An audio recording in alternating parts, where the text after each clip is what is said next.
রাজবাড়ীর দৌলতদিয়া ফেরিঘাটে নিয়ন্ত্রণ হারিয়ে সৌহার্দ্য পরিবহন নামে একটি যাত্রীবাহী বাস পদ্মা নদীতে তলিয়ে গেছে। এতে বহু হতাহতের আশঙ্কা করা হচ্ছে। ২৫ মার্চ বুধবার বিকেল ৫:৩০টার দিকে ঘাটের ৩ নম্বর পন্টুনে এই ঘটনা ঘটে।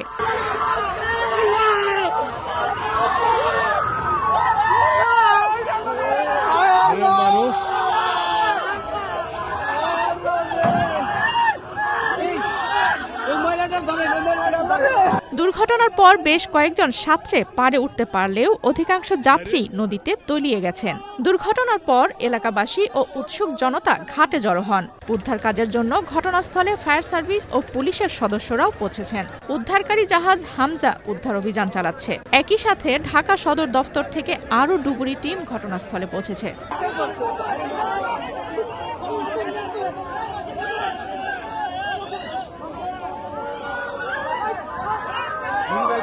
রাজবাড়ী ফায়ার সার্ভিসের উপসহকারী পরিচালক দেওয়ান সোহেল রানা বলেন, যাত্রীবাহী সৌহার্দ্য পরিবহনের বাসটি ফেরিতে উঠতে গিয়ে নিয়ন্ত্রণ হারিয়ে নদীতে ডুবে যায়।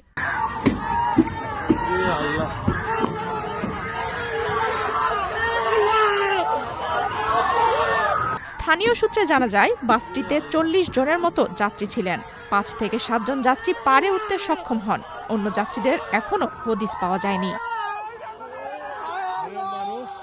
আফসানা রিপা, বাংলাদেশ প্রতিদিন।